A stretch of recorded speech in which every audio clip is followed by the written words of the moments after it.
The people of Israel had been free only a short while, yet their hearts were still learning what freedom meant. They camped at the foot of a great mountain in the wilderness, Mount Sinai, its peak hidden by thick clouds, fire, and smoke. The ground trembled. Thunder rolled like drums in the sky. Lightning split the darkness. This was no ordinary mountain. This was the place where God would speak. Moses stood before the people and said, "Do not be afraid. God has come to teach us how to live, not as slaves, but as a free people." Then Moses climbed the mountain alone. The higher he went, the louder the thunder grew. The fire burned brighter. And when Moses reached the top, he entered the cloud where God's presence dwelled. There, God gave Moses a gift. Not gold, not land, but something far greater. The law. Words that would guide their lives. Words carved not on paper, but on stone. God spoke, and his voice was strong and clear. "I am the Lord your God, who brought you out of Egypt, out of the land of slavery." And then, one by one, God gave the 10 Commandments. First, "You shall have no other gods before me." Israel was to remember who saved them.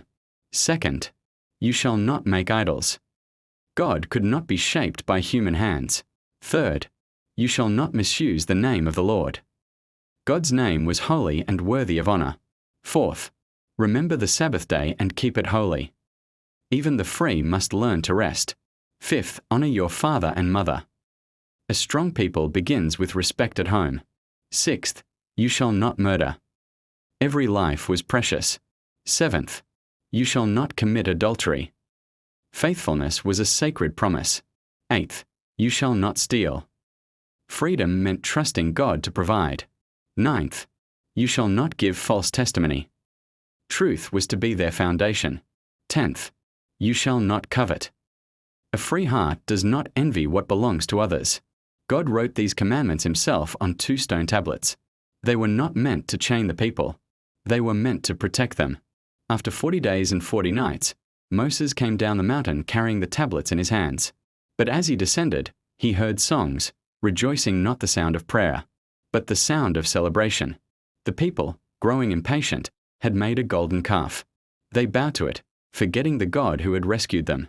When Moses saw this, his heart broke. In anger and sorrow, he threw the stone tablets to the ground, and they shattered. The law was broken because the people had broken their promise. Yet even then, God did not abandon them. God called Moses back up the mountain, and once again wrote the commandments on stone. A second chance, a reminder that God is not only powerful, he is merciful. When Moses returned, his face shone with light, so bright the people were afraid to look at him. They covered his face with a veil, for he had been in the presence of God. From that day forward, the commandments guided Israel through the wilderness.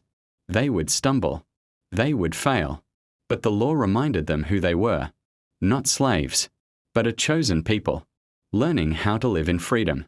The 10 Commandments were not given to chain God's people, but to guide them. They were a reminder that freedom is not just about being rescued. It is about learning how to live wisely, how to love others, and how to walk faithfully each day. As the Israelites continued their journey through the wilderness, these words would light their path, even when they stumbled. And their journey is far from over.